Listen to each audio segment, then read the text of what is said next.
Morning friends, स्वागत है आपका मेरे इस न्यू व्लॉग में। एक्चुअली स्वागत है आपका मेरे चार धाम सीरीज के डे 9 के व्लॉग में। सो जो लोग पहली बार मेरे चैनल पर आए हैं उनके लिए एक इंट्रोडक्शन। मेरा नाम कविता अग्रवाल है एंड कविक्स वर्ल्ड इस चैनल पर आपको travel and food related vlogs देखने मिले हैं। सो जिन लोगों ने भी मेरा डे 1 टू डे 9 के डे 8 के चार धाम सीरीज के व्लॉग्स नहीं देखे तो वो ये व्लॉग देखने के बाद वो चेक कर ले, या फिर आई विल रिकमेंड आप वो वाले व्लॉग्स पहले चेक कर लीजिए एंड फिर आप मेरा ये वाला व्लॉग देखिए। एंड आज हमारा चौथा धाम यानी बद्रीनाथ के दर्शन के लिए हम लोग जा रहे हैं। एंड यहाँ पे ना केदारनाथ से भी ज़्यादा ठंडी, मतलब केदारनाथ में जब हम उठे थे तो 5 डिग्री टेम्परेचर था एंड यहाँ पे 2 डिग्री टेम्परेचर है, लिटरली 1 डिग्री है टेम्परेचर एक्चुअली। तो यहाँ अभी मतलब मंदिर सुबह 4 बजे खुल जाता है, रात को तो 10 बजे बंद हो गया था, इसके लिए हम लोग गए नहीं जैसे मैंने आप लोगों को बताया था लास्ट ब्लॉग में।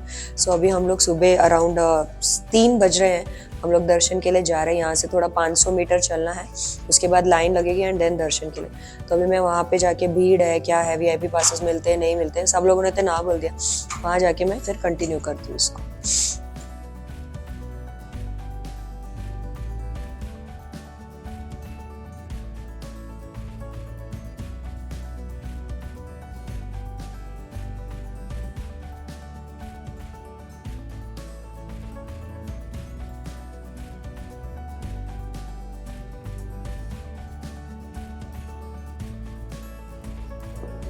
तो अभी हम लोग मंदिर अपने होटल रूम से अराउंड कुछ 3-3:15 बजे निकले थे एंड यहाँ पे लाइन में लगते, मतलब आप अगर जल्दी आते हो 3:30 पौने 4 तक भी अगर लाइन में लग जाते हो ना तो आधे घंटे में दर्शन हो जाएंगे। दर्शन दूर से ही होते हैं बट अच्छे से होते हैं, ऐसे नहीं तो एकदम फटाफट चलो। आपको माला रखने मिलेगा, प्रसाद भी मिलेगा अच्छे से, परिक्रमा चाहो तो वो भी ले सकते हो।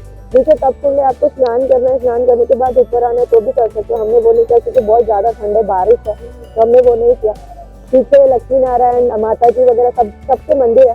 VIP लाइन की कोई जरूरत नहीं, आप लोग सुबह जल्दी आइए, सुबह अच्छे से दर्शन हो जाएंगे आपके।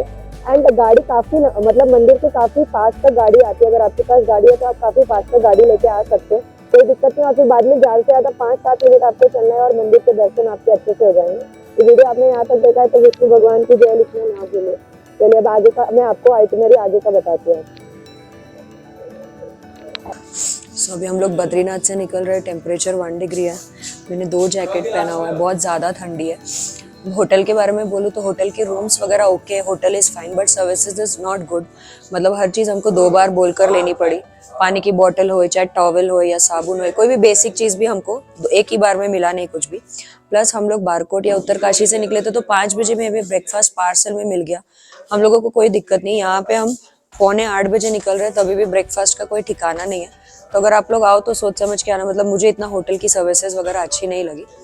रूम्स ओके है, rooms are good but services are not good.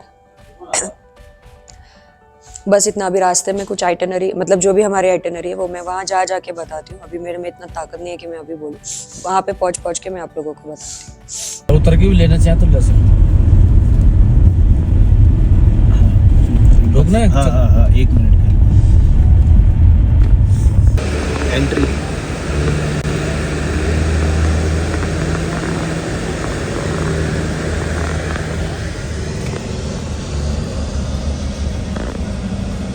सो अभी हम लोग अपने देश के, भारत देश के आखिरी गांव यानी माना गांव में एंट्री कर रहे हैं। यहाँ पे वेद व्यास जी की गुफा भी है जहाँ पे उन्होंने गणेश जी की मदद के साथ महाभारत लिखी थी। अभी हम लोग एंट्री कर रहे हैं और 1-2 स्पॉट है ऊपर जाके बताती हूँ। बहुत ज़्यादा ठंडी है, बोला नहीं जा रहा है और वापस चढ़ाई अगर आपको दिख रहा है, फिर से हमें ऊपर चढ़ना है। तीर्थ यात्रा कभी भी इजी नहीं होती है, कोई भी मंदिर में हम लोगों को आराम से एंट्री नहीं मिली, हर जगह हमने स्ट्रगल किया, हर जगह मतलब हर जगह। आप लोगों के लिए एक होमवर्क, ये पिक्चर देख के अगर आप लोग मुझे बता सकते हो कि ये पिक्चर क्या डिपिक्ट कर रहा है। महाभारत अगर आप लोगों ने देखी, आपको थोड़ी भी स्टोरी पता है 5 पांडवों की, तो आप लोग मुझे कमेंट सेक्शन में बताइए कि ये पिक्चर से आप लोगों को क्या समझ रहा है। सो आप लोगों को एक होमवर्क तो मैंने दिया है बट एक हिंट दे रही हूँ। ये लास्ट गांव है, माना गांव, यहाँ पे खत्म हो जाता है। एंड यहाँ पे द्रौपदी जी गिर गई थी अपनी स्वर्ग की यात्रा में, सबसे पहले द्रौपदी जी गिरी थी।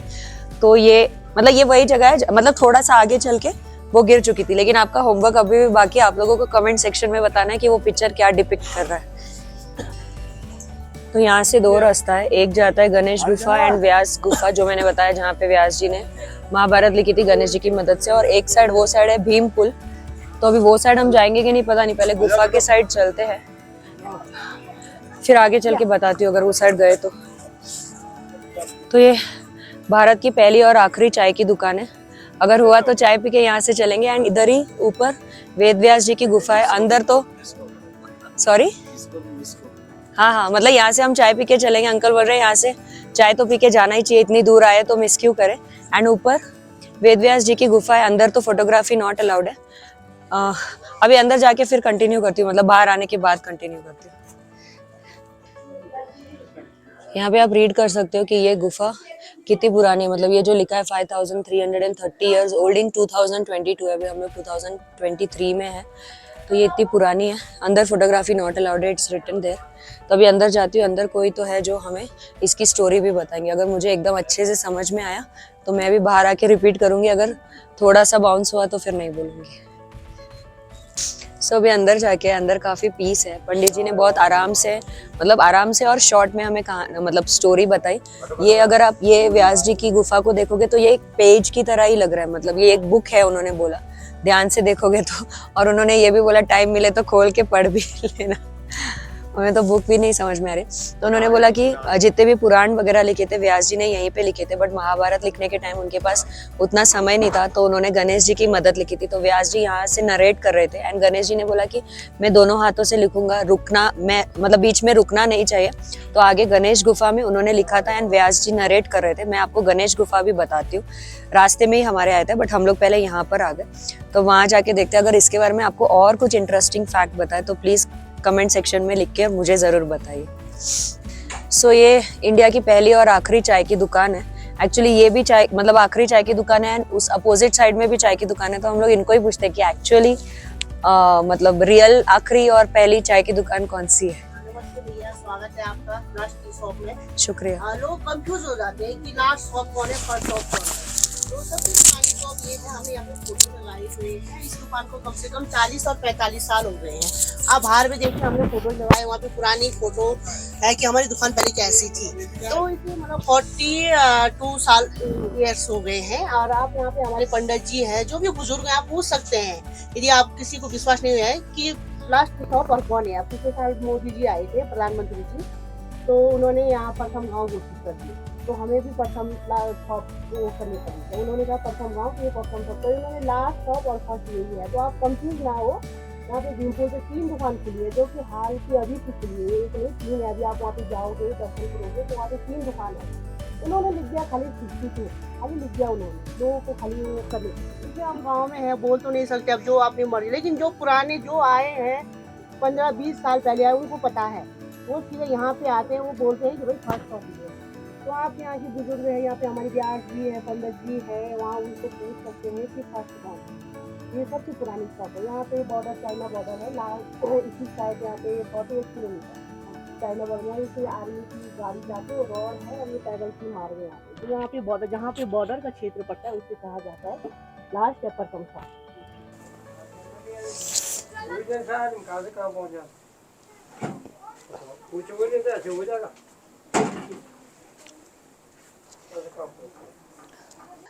सो India's first and last shop पर हमने चाय एंड ये ब्रेड पकौड़ा लिया है। रिव्यू देना नहीं है, बस हम लोग यहाँ पे खा रहे हैं। नीचे जाते वक्त मैं आपको गणेश गुफा भी बताऊंगी, जहाँ पे गणेश जी ने अपने दोनों हाथों से महाभारत लिखी थी।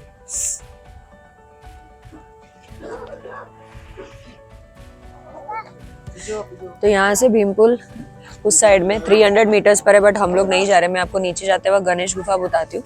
भीमपुल इसीलिए बोलते हैं क्योंकि जब माता द्रौपदी जी ये पुल पार नहीं कर पा रही थी, मतलब ये साइड से वो साइड नहीं जा पा रही थी, तो भीम ने बड़ा सा पत्थर उठा के वहां पे रख दिया ताकि वो आराम से पार कर सके। इसके लिए उसको भीम पुल बोला जाता है। एंड इससे थोड़ा सा ज्यादा आके द्रौपदी जी गिर गए थे सबसे पहले। एंड आपको पिक्चर में तो मैंने पिक्चर तो दिखाया, उसका आपको होमवर्क में मतलब मुझे बताना है कि पिक्चर क्या डिपिक्ट करता है। मैंने आपको हिंट तो दे दिया है कि द्रौपदी जी सबसे पहले गिरे थे एंड वो पार नहीं कर पा रहे थे। इसके लिए भीम ने बड़ा सा पत्थर रखा था, इसके लिए उसको भीम पुल बोला जाता है। अब यहाँ से नीचे जाएंगे तो गणेश गुफा आती है, मैं आपको वो दिखाते हो जाती हूँ। दोनों रास्ते अलग अलग है, इसलिए मैं वहां नहीं जा रही हूँ, हम लोग सीधा नीचे जा रहे हैं। सो ये गणेश गुफा है, ऊपर जाती हूँ देखती हूँ मतलब और कुछ है, पंडित जी अगर है कुछ स्टोरी बताने के लिए इधर की भी तो बताती हूँ मैं आपको।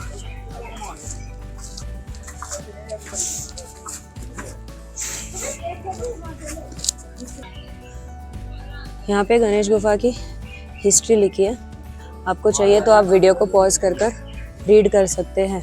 अंदर फोटोग्राफी नॉट अलाउड है। अगर आपने यहाँ तक देखा है तो श्री गणेश लिखना ना भूलिए।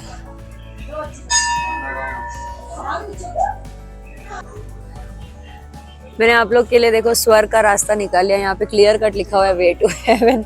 अगर आप लोग को जाना है तो यहाँ से कूद जाना तो आप सीधा स्वर्ग पहुंच जाओगे। मजाक कर रही थी, सॉरी अगर किसी को बुरा लगा। सामने की साइड में आप देखोगे ना तो वहाँ पे भी ऐसे ही उन लोग क्लेम करते हैं कि हम ही पहली और आखिरी चाय की दुकान है। बट अभी जैसे ऊपर मतलब आपने देखा होगा इसके पहले वीडियो में वो आंटी ने बताया कि एक्चुअल दुकान वही है, तो अभी आई डोंट नो, बट उन लोग भी क्लेम करते हैं कि उन लोग ही पहली और आखिरी चाय की दुकान है। अभी बस हम लोग नीचे जा रहे हैं, सब कुछ यहाँ का दिखा के हो गया है हमारा।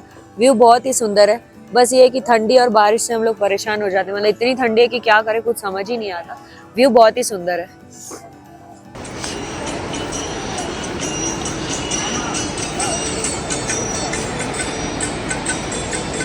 सो मॉर्निंग में हमने वो लास्ट गांव वगैरह विजिट किया था एंड उसके बाद हम लोग बीच में लंच वगैरह के लिए रुके थे। और बीच में बहुत सारे देवप्रयाग, सोनप्रयाग, रुद्रप्रयाग, जहाँ पे बहुत सारे नदियों का संगम होता है। बट हम लोग कहीं रुके नहीं ऐसे, क्योंकि तबीयत ठीक नहीं थी किसी की भी। ट्रैवल करते करते सब लोग थक गए थे। एंड ये धारी देवी मंदिर करके हमारे आइटनरी में है। ये बोलते नीचे जाके समुंदर के बीच में है मंदिर एकदम। एंड अगर पैदल जाएंगे तो आने जाने में 45 मिनट्स लग जाएगा। एंड मैं तो बोलूँ मेरे को तो 1-1.5 घंटे लग जाएंगे, क्योंकि पैर इतने दुख रहे। तो हम लोग ने ये जीप बुक किया। जीप 500 रुपये में हमको लेके भी जाएगी और ऊपर भी लेके आएगी। तो अगर आप लोग यहाँ पे आ रहे हो तो ऐसे जा सकते हो। अभी नीचे जाके मैं आपको नीचे का बताती हूँ। मंदिर के बारे में इतना ऐसा हिस्ट्री मुझे नहीं पता है। अगर आप लोग को पता है तो प्लीज मुझे कमेंट सेक्शन में जरूर बताएं।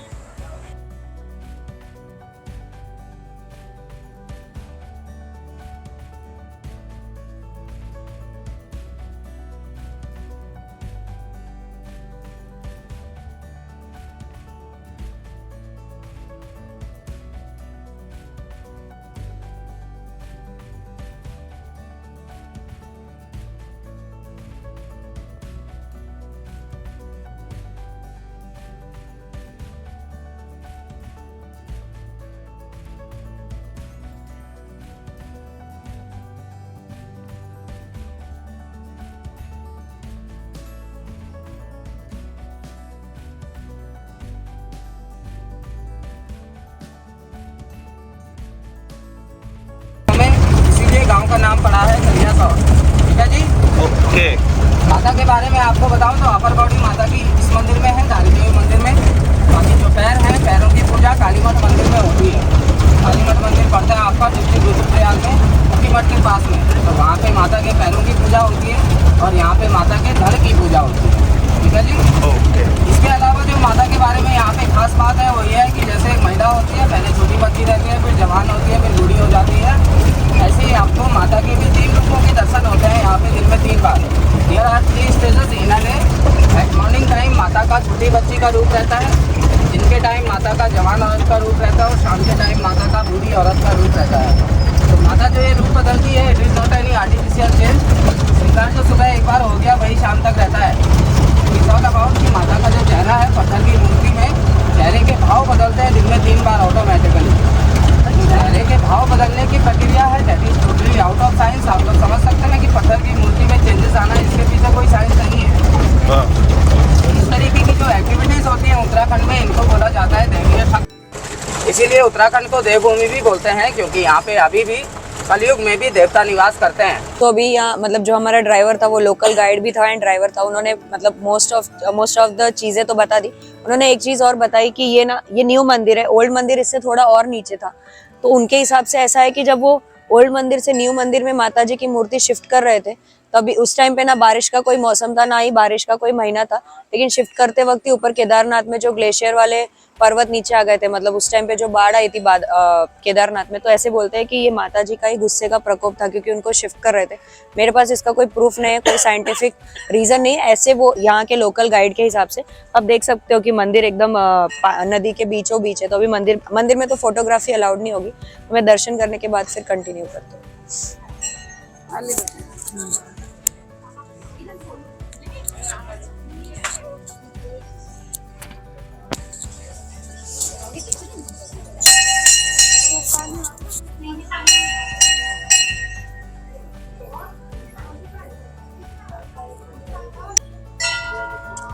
सो ये मंदिर का बैक साइड है, मतलब आप लोग यहाँ पे टाइम स्पेंड कर सकते हो आराम से दर्शन करने के बाद। ऊपर आपकी मन्नत वगैरह है तो ये आप चुंदरी बांध सकते हो माता के नाम की, एंड जब आपकी मन्नत पूरी हो जाए, आपको याद तो नहीं रहेगा कि कौन सी है, बट आप कोई भी आके खोल सकते हैं। ऐसे हर देवी के मंदिर में मान्यता होती है वैसे।